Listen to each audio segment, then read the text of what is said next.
Tanto faz.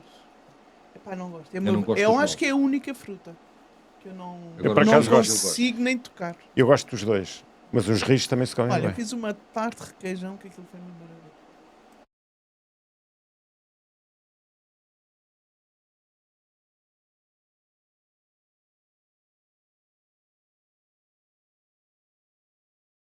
Bem-vindo ao Rasgar Ideias, um podcast semanal. Aqui não passamos paninhos quentes. Rasgamos, descascamos e abanamos as ideias até cair a tinta. Política, sociedade, cultura, nada escapa à tesoura. Eu sou o António Tavares, do Notícias LX, e aqui comigo neste podcast estão a Lourdes Gonçalves, o Manuel Graça, o Fernando Pedroso e o Oliveira Dias. E este é o sítio onde as certezas vêm para ser desmontadas. Vamos a isto?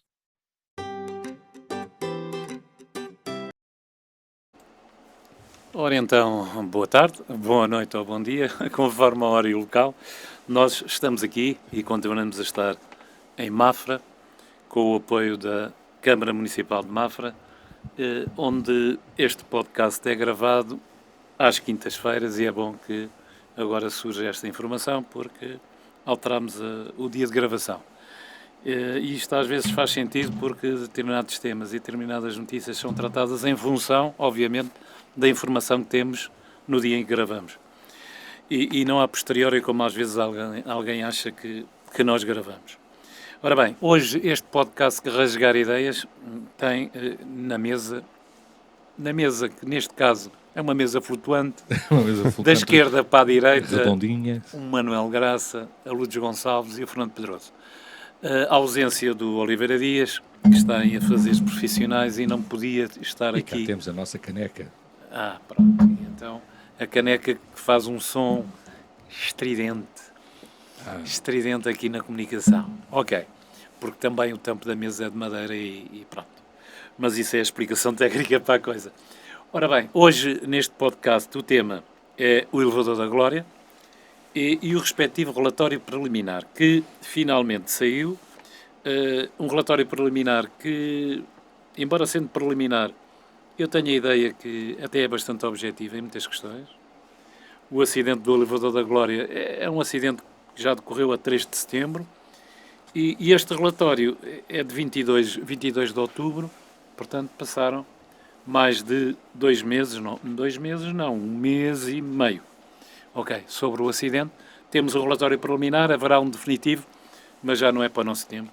E, portanto, hoje vamos falar baseado na informação atualizada ao dia de hoje, 23 de outubro, e vamos começar, como sempre, mas hoje vamos variar. Hoje vamos dar a palavra, em primeiro lugar, ao Fernando Pedroso, começando da direita para a esquerda, da direita, depois o centro liberal e a esquerda. Ui. Centro liberal. Acabou de ser liberal. Centro liberal. liberal, mas pouco. Ora bem, Bem. vamos ouvir, se calhar não, vamos ouvir mesmo, em primeiro lugar, o Fernando Pedroso. Fernando Pedroso, isto é um tema bastante, eu não sei, nem sei como classificar, porque envolve pessoas que morreram, portanto é um tema que nós temos que abordar com algum cuidado, mas o que é facto é que este relatório preliminar já traz muitas pistas. Muito bem. Fernando Pedroso. Bem, uma saudação a todas as pessoas que nos veem e ouvem. Também uma saudação ao António, ao Manuel Graça e à Lourdes Gonçalves. É sempre um prazer, como sempre digo, e é mesmo um prazer estar aqui em Mafra. Muito bem, começando aqui no tema, lamentar o acidente do Elevador da Glória e lamentar também a morte de 15 pessoas e também lamentar os 13 feridos graves e os feridos ligeiros que ocorreram. Uma outra situação que convém dizer é que a rapidez, que não é normal em Portugal, a rapidez com que este relatório preliminar foi feito e com qualidade, pareceu-me bem trabalhado, não politizado, pareceu-me, é um aspecto positivo dentro da desgraça que foi o acidente. Bom, o Elevador da Glória era monumento nacional. Eu espero que continue a ser um monumento nacional e que seja no futuro um paradigma da segurança dos equipamentos públicos em Portugal e na cidade de Lisboa. Eu espero que se transforme esta situação e que possa continuar a ser utilizado por turistas e pelos habitantes de Lisboa e pelos turistas também portugueses. A sua configuração, isto é importante, a sua atual configuração remonta a 1914 e de 1914 até hoje as mecânicas, os conhecimentos mecânicos evoluíram muito e, portanto, isto é importante. Eu depois vou retomar este aspecto, mas é importante reter aqui que a atual configuração é de 1914. O Elevador da Glória é um ex-libris da cidade de Lisboa, era visitado por milhares de turistas, o que ampliou, digamos, os efeitos internacionais deste acidente. Todos nós sabemos que o turismo é a base, é fundamental para a economia do país. Em 2024 o turismo representou 19,1% do PIB, em 2025 estima-se que vai ser 21,5% do PIB, e se mais não fosse os aspectos de segurança dos equipamentos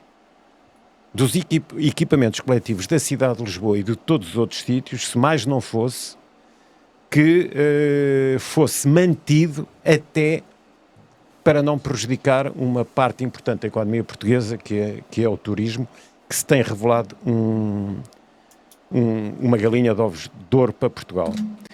Bom, o acidente do Elevador da Glória representa, no fundo, o que eu quero dizer, representa a falta de cultura de segurança das empresas, de muitas das empresas de ponta até, portuguesas, internacionais também, multinacionais, sejam públicas ou privadas também. Portanto, há uma banalização do risco. Enquanto não acontece um acidente, as pessoas vão vivendo, como foi o caso aqui da Carris, banalização do risco, e quando os acidentes acontecem, há uma completa diluição da responsabilidade dos vários níveis de gestão. O que é que não poderia ter acontecido? O cabo que cedeu não cumpria as especificações da própria Carris. Algo está mal. O cabo foi comprado para Carris, a Carris tinha especificações e não foram cumpridas. Isto demonstra uma incompetência total, desde a administração até outros níveis de gestão. Depois há aqui uma outra questão que abarca todas as empresas do país, as grandes empresas, que é a falta de compliance, que é uma coisa... Eu trabalhei numa empresa multinacional em que já havia o compliance. Os meus colegas do compliance são chatos, que vão a todos os departamentos verificar se tudo está a ser cumprido. Neste caso, se tivesse um departamento de compliance, verificavam se foram cumpridas os cadernos de encargos, verificavam essas situações todas e quais eram os mecanismos que estavam. Não há sistemas de compliance nas empresas públicas e privadas em Portugal, na maior parte delas. Depois, eu há bocado dizia que o mecanismo era que a estrutura do Elevador da Glória era 1914, e o que é que aconteceu? Portanto, o conhecimento de manutenção passou de geração em geração nos trabalhadores da manutenção, pois foram todos despedidos e a manutenção do Elevador da Glória passou para uma empresa em outsourcing. Os gurus da gestão hoje em dia são uns apaixonados aprendem isso nas faculdades, são uns apaixonados pelo outsourcing, mas depois têm os resultados, porque as pessoas que estão nessas empresas não têm conhecimento, não têm o conhecimento acumulado de gerações anteriores sucessivas. Portanto, não houve conhecimento, transmissão de conhecimento, e isso é um problema grave daquela administração. Agora, responsabilidades políticas, sim, mas os políticos... Vamos lá ver, eu defendo que os políticos têm que ter responsabilidade política, mas quando a têm. Se não a tiverem, não a devem ter. Isto é fundamental. Porque há outros níveis de responsabilidade. Os políticos não podem ser responsabilizados pela incompetência de gestão de empresa, de gestores de empresas, de diretores de empresas, de até de encarregados e até de trabalhadores, porque há trabalhadores que às vezes não são incompetentes, há encarregados que também não são incompetentes e até diretores e até administradores, mas que sabotam o sistema, fazem ali 30 por uma linha para ter repercussões políticas, e os políticos não podem estar sujeitos a isso. Mas atenção, eu já vou voltar ou já vou à responsabilidade de Carlos Moedas. Era o que faltava, porque se isso acontecesse, tudo o que é político saltava. O que eu quero dizer aqui só é uma coisa. Relativamente ao Carlos Moedas, ou ao engenheiro Carlos Moedas, é evidente que eu até me pareceu bem que fizessem um pedido de demissão do Carlos Moedas, responsabilidade política, para ele provar do próprio veneno.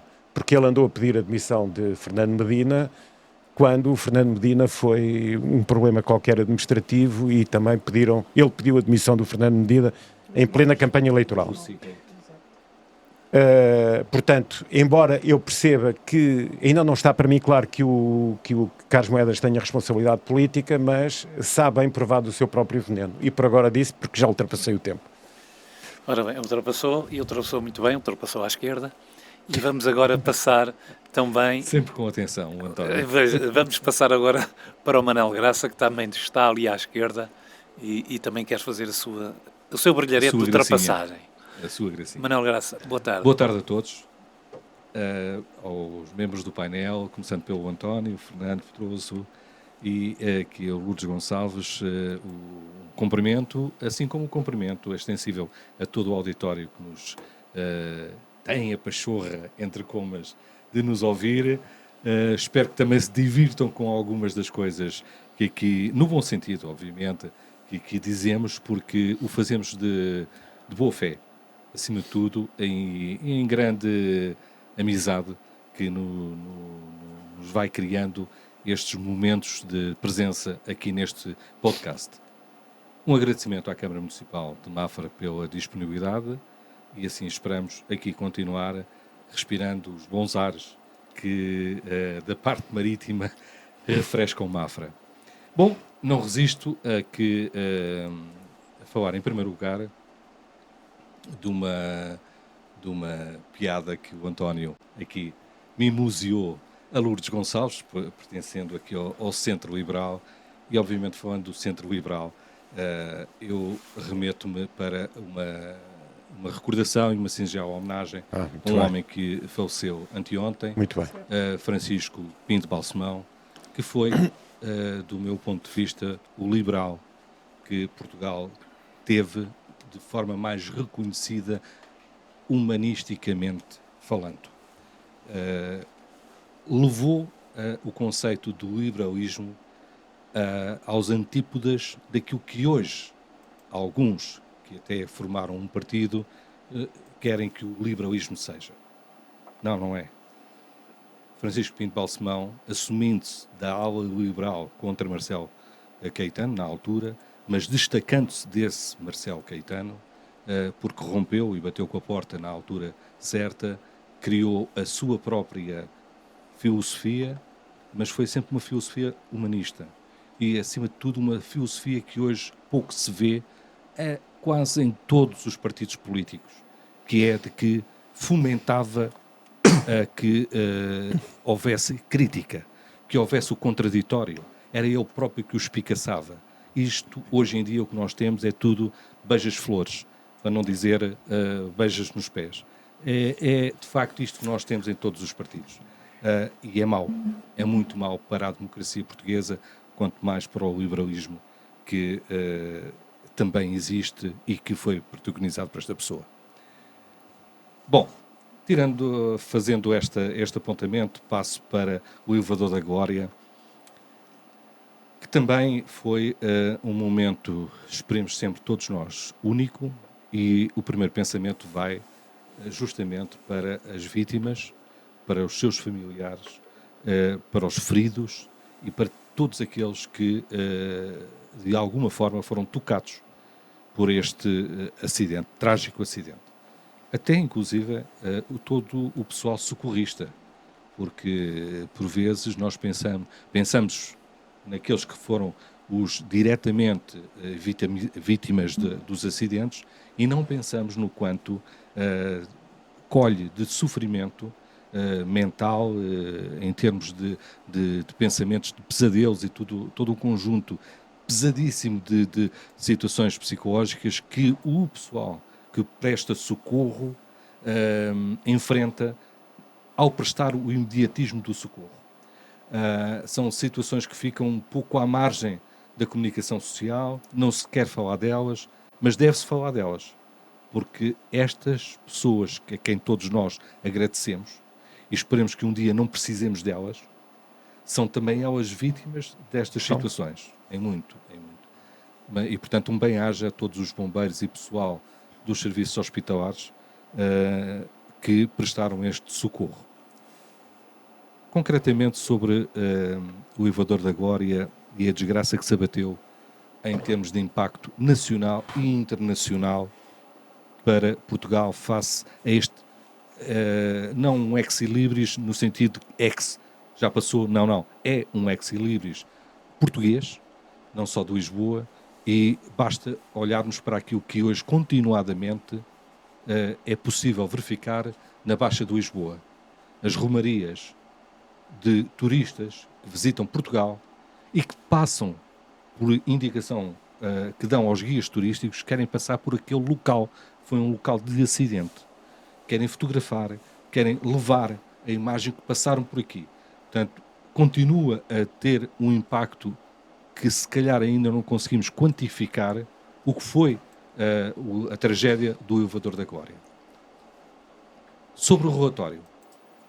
Bom, o relatório, eu se calhar vou baixar os apontamentos porque tinha tudo ao contrário daquilo que eu estou a dizer. É que o relatório traz-nos, e o Fernando Pedroso já o citou num determinado contexto, traz-nos uma novidade. É que ao fim de mês e meio temos um relatório. Não é normal em Portugal. Portanto, saudar as pessoas que, de forma clara, porque para mim está claro este relatório, de forma não político-partidária, a formulação do relatório está evidenciado, mas factual, nos traz dados que nos devem mexer na nossa memória de forma permanente.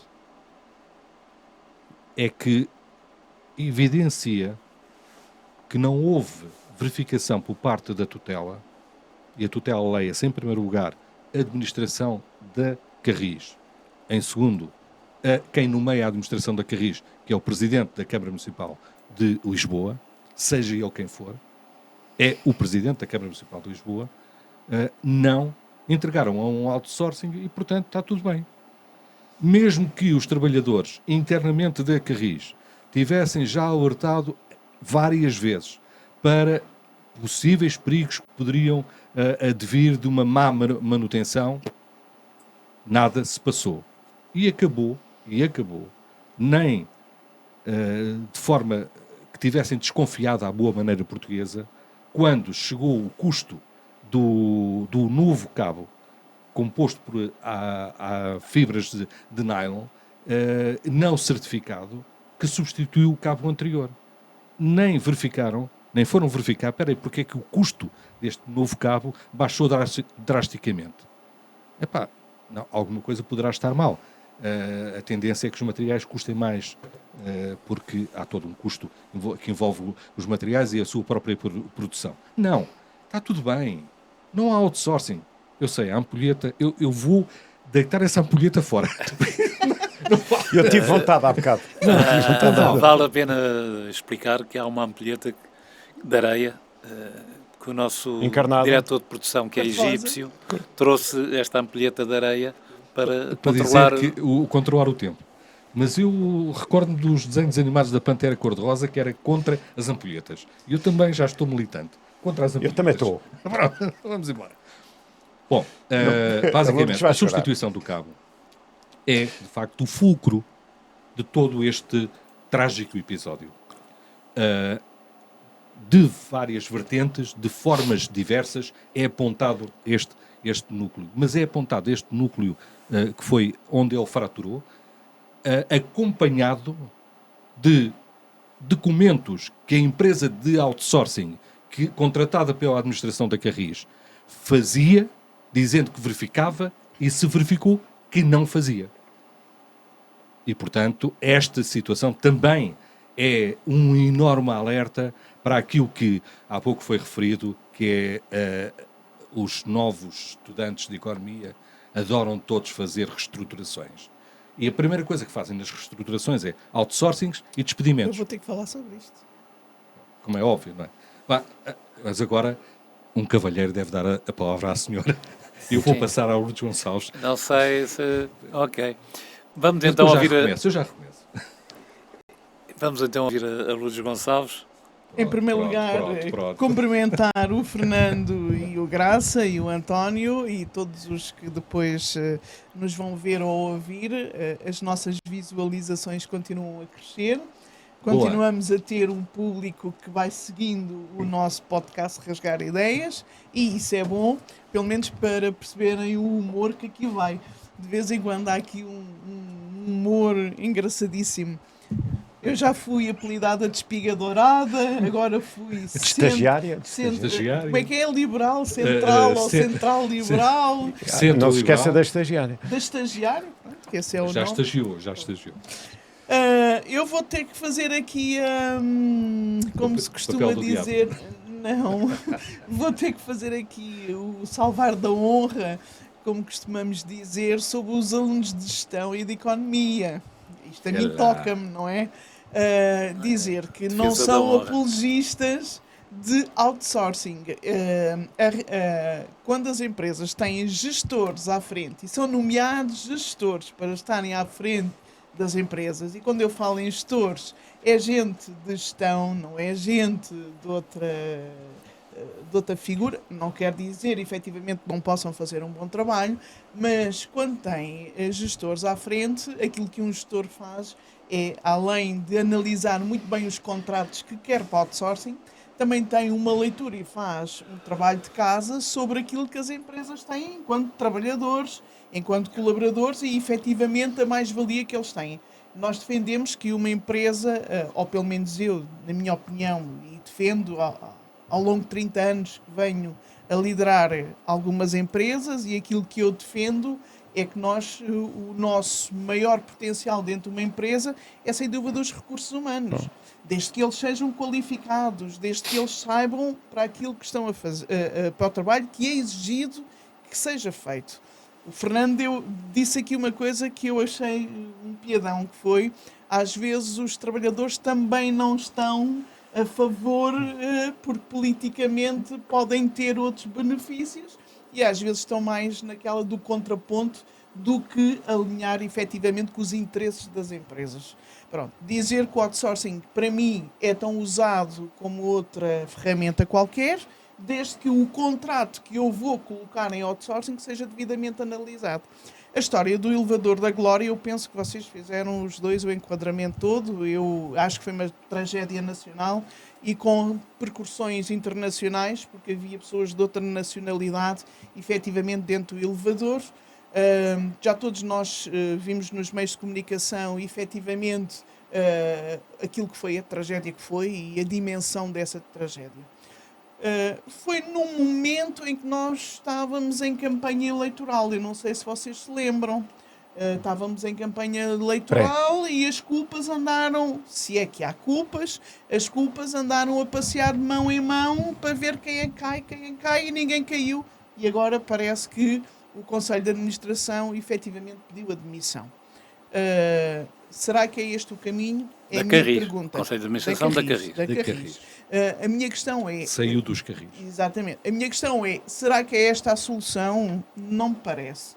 Hoje nós vimos o relatório preliminar e o que é que ele nos diz? Que efetivamente há um cabo que ao ser substituído, não foi substituído com as características técnicas que deveria ter sido substituído. E aqui sim, eu acho que temos toda razão quando nós dizemos quem é o gestor do contrato deveria ter verificado efetivamente a substituição das peças ou a manutenção do equipamento e o Fernando aqui disse muito bem, é uma cultura que não existe nas nossas empresas, não há auditorias internas, não há entidades reguladoras. Há 2 elevadores em Portugal, em Lisboa, que não têm uma entidade reguladora, certo? É o da Glória E o da Lavra. da Lavra. Estes 2 não há uma entidade reguladora. Ora, se não há quem fiscalize, e nós em Portugal temos muito um problema com a fiscalização, parece que quando se fala em fiscalização, nós associamos automaticamente em multas, automaticamente em pessoas que nos vêm querer fazer mal. Nós temos esta cultura que é uma cultura errada nas empresas. Auditorias internas, entidades reguladoras servem exatamente para verificar o que não está correto, fazer uma correção e automaticamente funcionar como deve funcionar. E eu acho que aqui, não sei se tem muito a ver com o presidente do Conselho de Administração da Carris, se é ele a pessoa a quem é imputado as culpas, mas mais do que isso é, quando existe outsourcing, tem que existir contratos e os contratos têm que ter um gestor de contrato e o gestor de contrato tem que verificar efetivamente se a manutenção daquele equipamento tem aqueles equipamentos ou não tem aqueles equipamentos. Mas há aqui um parênteses. O homem da empresa de manutenção já vai esclarecer que a escolha dos materiais era da responsabilidade da Carris. Lá Não está. era a empresa de outsourcing que escolhia os materiais. António, lá está. Eu acho que esta questão é vista na base de um contrato, seja para que equipamento for. Não cabe na cabeça de ninguém, nós temos equipamentos em Portugal que servem uma população, seja a nível de concelho, seja a nível de cidade, seja a nível nacional, que não tenha medidas de autoproteção, por exemplo. Essencial, E redundâncias. não é? Mas Claro. nós temos equipamentos que servem a população e não têm medidas de autoproteção. Isto é grave. Nós temos que ter assegurado os equipamentos, seja ele um elevador, seja ele um outro equipamento, tem que estar assegurado que todos os equipamentos e toda a sua manutenção é feita de acordo com. Vocês lembram-se daqueles casos que apareceu às vezes em Portugal, que era aquelas balizas onde se jogava futebol, E aquelas caiu. balizas de ferro que caíam e de vez em quando nós ouvíamos dizer que alguém tinha ficado debaixo daquele ferro daquela baliza, certo? O que é que aconteceu? Foram retiradas, foi imposto uma regulamentação, foram feitas normas para esses campos e isso hoje já não se justifica. Mas em Portugal é preciso morrer alguém para nós depois virmos com esta série de medidas. Essa é que é a questão. Infelizmente. Esta é que é. Depois há a parte política. Eu agora falei da questão da administração, agora a parte política. Todos nós sabemos o barulho que isto faz politicamente, não é? Carlos Moedas estava em período eleitoral, não quis movimentar-se muito, marcou uma reunião para depois das eleições autárquicas, não é? Para resolver esta questão e agora o Conselho de Administração pede demissão. Pronto, em Portugal o caso está resolvido. É assim. Atira-se a poeira para debaixo do tapete. Mas não devia ter havido testes com os elevadores, utilizando apenas o sistema de travagem para ver se o veículo se conseguia imobilizar. É que era suposto o cabo aguentar, mas podia não aguentar. O sistema de travagem tinha que estar à altura para Então. travar o veículo caso o cabo partisse. Eu Nós penso que não foram feitos esses testes. Não, Mas nós podemos, hoje nós podemos fazer um cenário e 10 mil cenários, não é? Podemos fazer 1 ou 10 mil cenários. O que é que efetivamente tinha que acontecer? Testar todos os materiais. Sempre que há a substituição de um equipamento, de um material, ele tem que ser testado. Mas em todas as condições. Exatamente. Não é contar sempre Exatamente. que existe um cabo que vai segurar o veículo. Ele pode precisar de travar. E se precisar de travar, carregado com umas pessoas que nós Tem que ser sabemos testado. que ele carregava, é um peso que devia ter sido testado. Mas eu não sei se havia condições para testar aquilo. Claro que há. Também não sei, mas Pois. Claro que de há. facto, É que se o teste der para o azar... Não, António. Há maneiras de Há estudar. maneiras. Os engenheiros E sabem mesmo perfeitamente em ensaios. colocando Certo. pesos e fazendo medições que conseguem. Tecnicamente consegue-se fazer. Em situações reais. Sim. Ok. Vamos pensar que sim. Vamos, Como é que você sabe que o seu airbag do seu carro o dispara? E Porque são feitos testes reais dos veículos Exato. com confronto com... Exatamente. Contra Sim, zonas de betão. certo. Pois, portanto, era preciso ter feito o mesmo. Era preciso ter feito testes. É isso. Ok. O facto de alguma comparação com a queda da ponte e do ministro Ferro Rodrigues em termos de responsabilidade Jorge Coelho. política. Jorge Coelho. Jorge Coelho, exato. Ferro Era para ver se Rodrigues. estávamos com atenção. Eu sei, Não, eu ok. sei. O Jorge, portanto, a admissão do ministro Jorge Coelho a quando da queda da ponte faz algum sentido esta comparação ou não? Ou o Jorge Coelho excedeu-se na sua responsabilidade? Eu posso começar já a dizer que respeito imenso a admissão do ministro Jorge Coelho. Eu não tenho razões para dizer que ele tinha responsabilidades naquele acidente. Eu até duvido que tenha. Eu não sei há quanto tempo é que ele era ministro. Eu penso que talvez tenha sido... Uma das hipóteses é que tenha sido um excesso da sua ética republicana que tinha. Não é da minha área política, mas não me custa reconhecer isso. Se ele não se tivesse demitido, para mim isto também teria ficado bem na altura, a não ser, e eu nunca vi isso, a não ser que tivesse ficado provado que por omissão ou até por ação ele teria tido alguma responsabilidade política, direta ou indireta, naquele acidente. Isso não ficou provado. Portanto, eu acho que a admissão talvez tenha sido um excesso de ética republicana, que respeito, aliás. Não digo mais nada sobre isso. Luís Gonçalves? Eu não consigo avaliar nem comparar as situações. Eu acho que o Jorge Coelho, o contexto social era um, hoje o contexto social era outro, a responsabilidade. Eu concordo com aquilo que o Fernando disse. Eu não sei se ele tinha responsabilidades efetivas do caso. Tenho algumas dúvidas. Não tenho dúvidas aqui que quem deve de assumir efetivamente é o Conselho de Administração Muito da bem, Carris. é isso mesmo. Aqui, para mim, é claro quem tem que assumir. É. O resto foi nomeado, sim, Mas disse Carlos Moedas que quando o presidente do Conselho de Administração se quis demitir, logo a seguir ao acidente, que daqui ninguém foge. E, portanto, agora chegou a altura de aceitar a demissão. Merece Obviamente. algum comentário? Merece Manuel um Graça? comentário. Em primeiro lugar, ao meu saudoso e amigo camarada Jorge Coelho. De facto, o seu gesto enobreceu a política. Tanto ao momento que hoje é recordado sempre em comparação. E se foi um gesto por excesso, podê-lo há ter sido.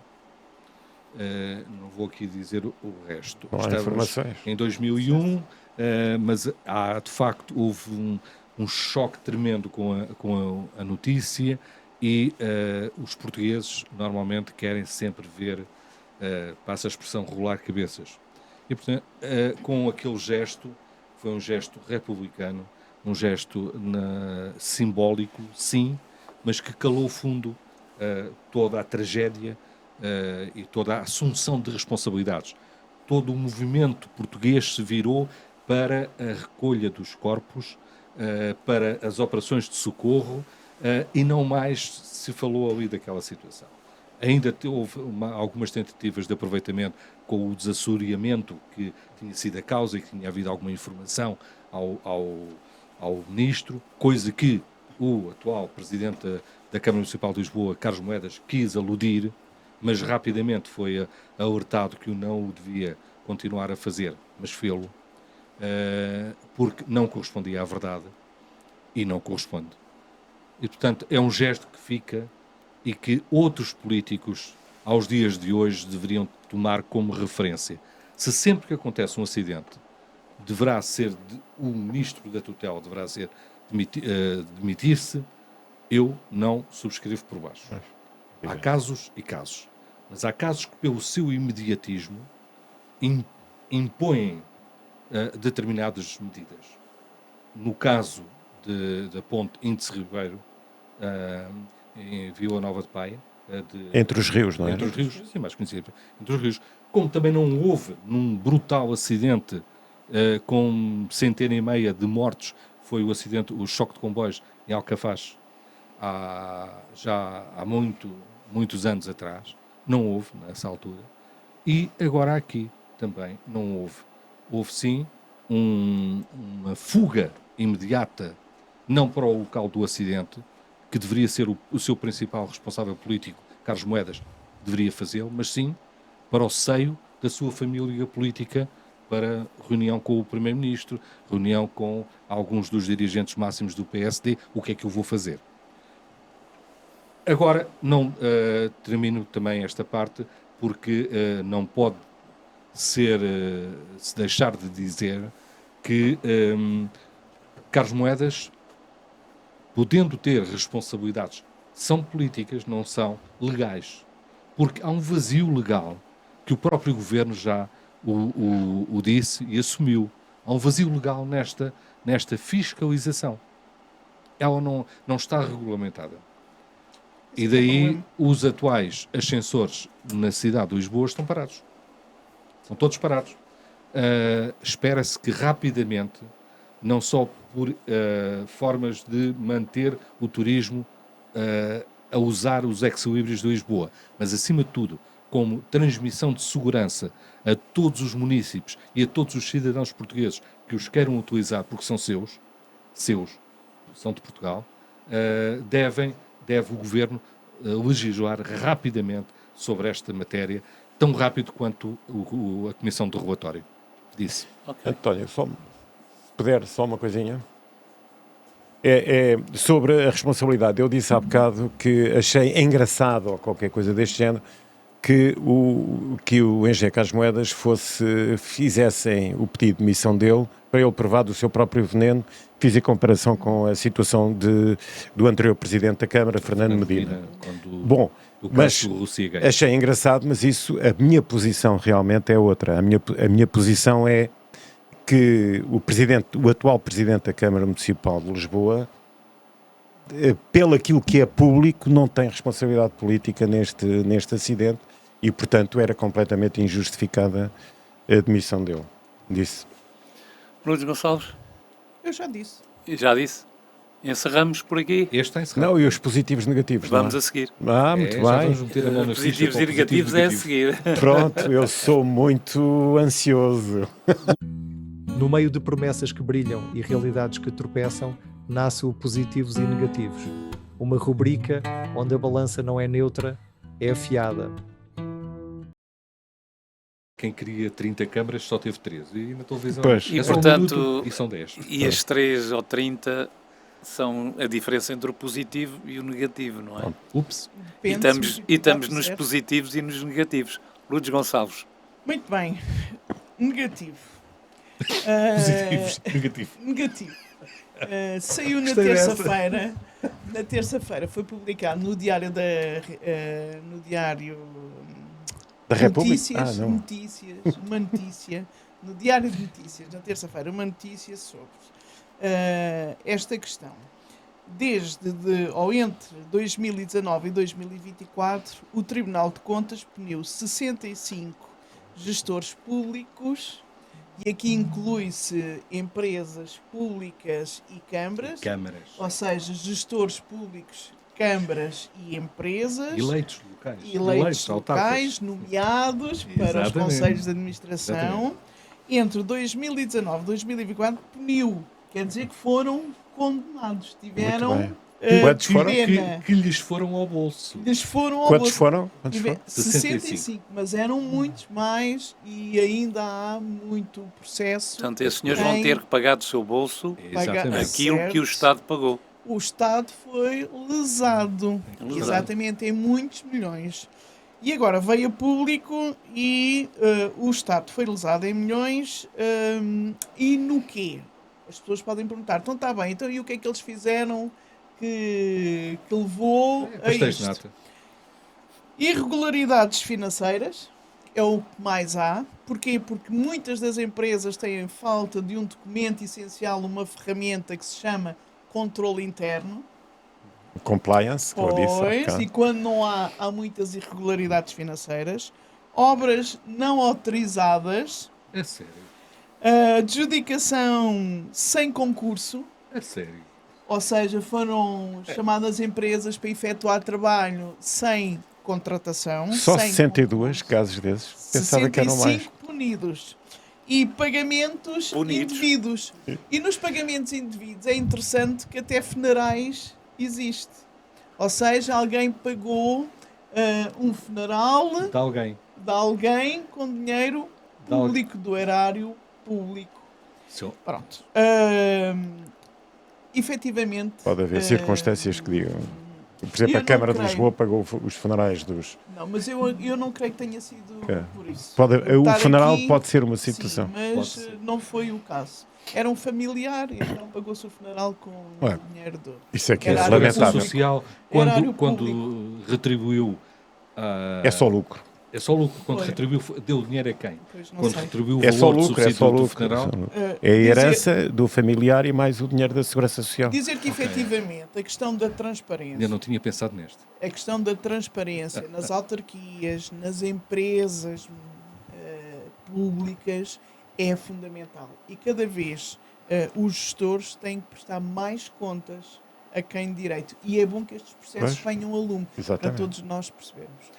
Este é o ponto negativo. Ponto positivo.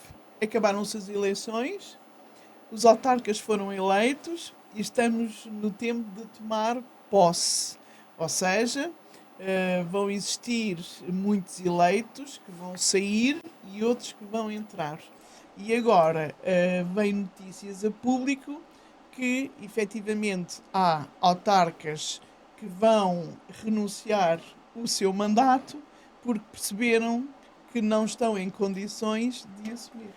E quando não se está em condições de assumir, eu acho muito bem que seja reconhecido não está em condições de assumir e não assume. Isso quase Agora que vou-vos cria um Pois. nicho de mercado para uma É lá. empresa em outsourcing para fornecer. Olha, E são, gestores e são autónomos. cabeças do lista e o que em número 2 Pois. era o anterior presidente e agora só pois, não digam. acontece. Será? Será? Será? Então, agora é o Fernando Pedroso. Muito bem. Eu vou começar com os positivos. E os positivos é uma decisão recente do Parlamento português na proibição do uso público, em casa pode ser, do uso público de burcas e niqabs. Eu penso que é uma decisão que favorece, do meu ponto de vista, mas admito que haja opiniões contrárias, mas do meu ponto de vista, favorece a dignidade das mulheres e a segurança do país.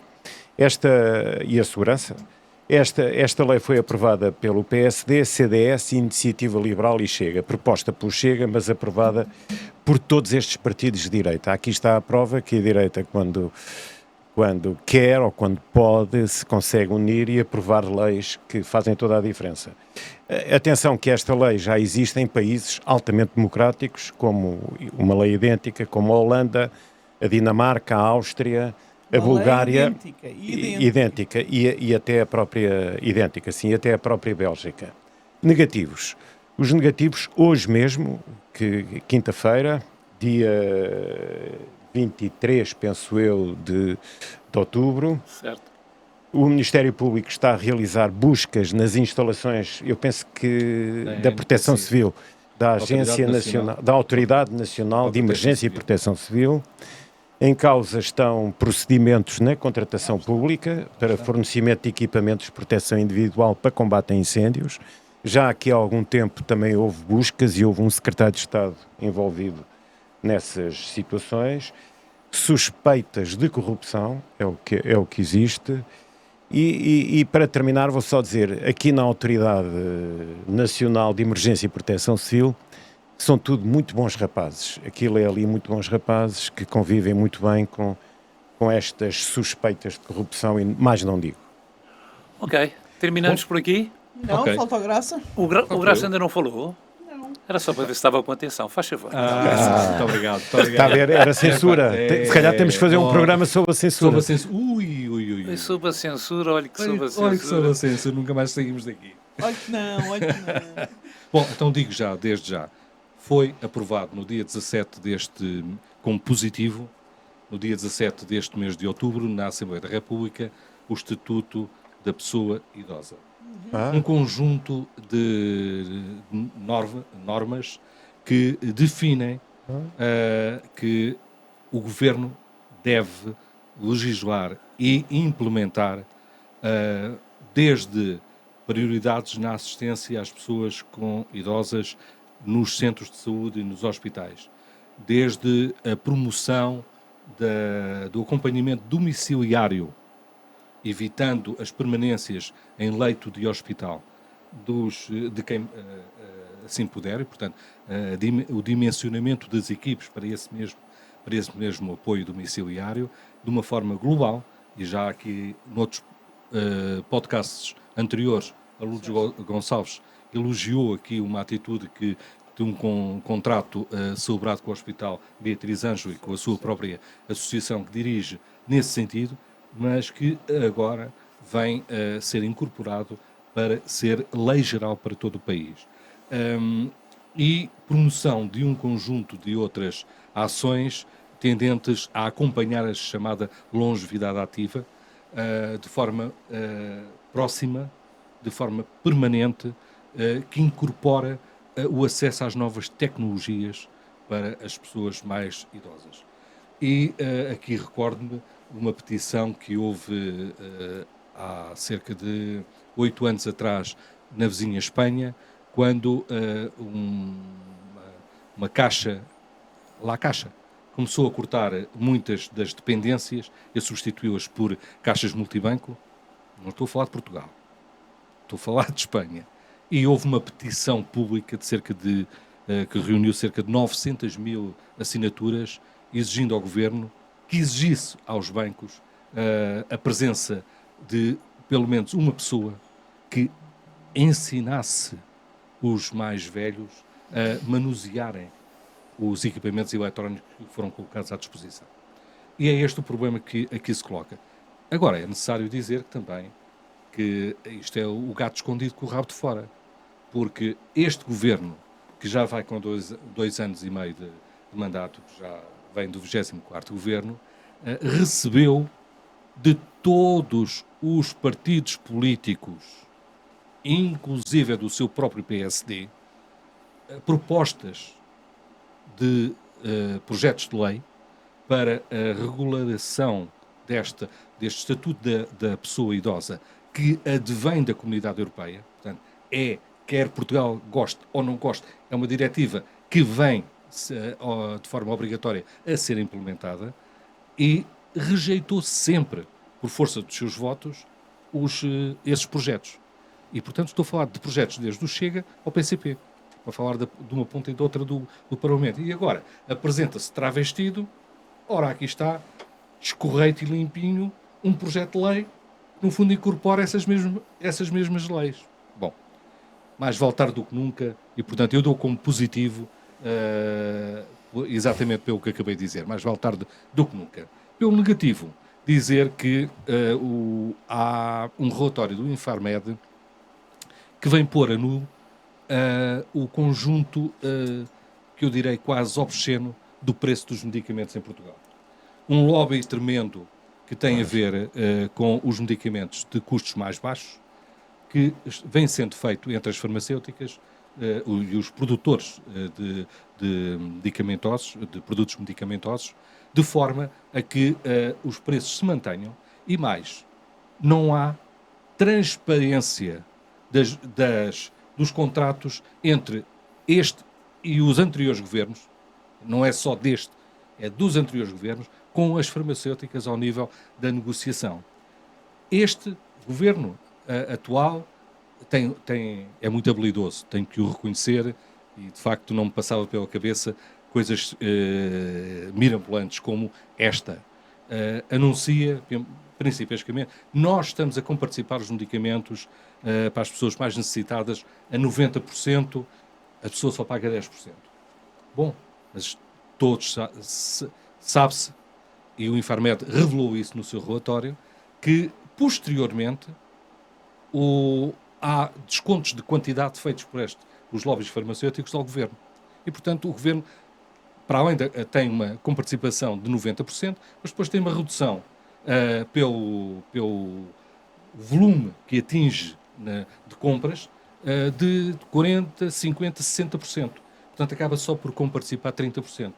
Ou seja, a população que mais necessita acaba por ficar defraudada. E esses 30% é a dívida que depois o Estado tem às farmacêuticas. Ora, portanto, isto é um lobby que não é transparente, é um lobby que é necessário torná-lo transparente, e eu pergunto onde é que anda a autoridade para a transparência em Portugal, Sim. para denunciar e acompanhar e colocar alternativas a estes lobbies que lesam todos, principalmente aqueles que menos dinheiro têm. A entidade para a transparência está opaca. É MENAC.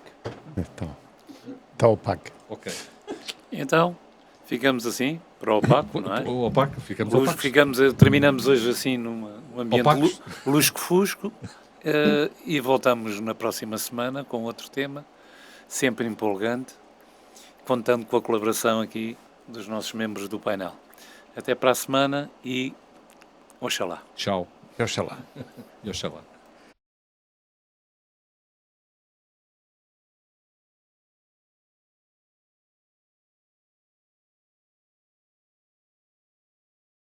Se gostaste, partilha. Se não gostaste, rasga à vontade.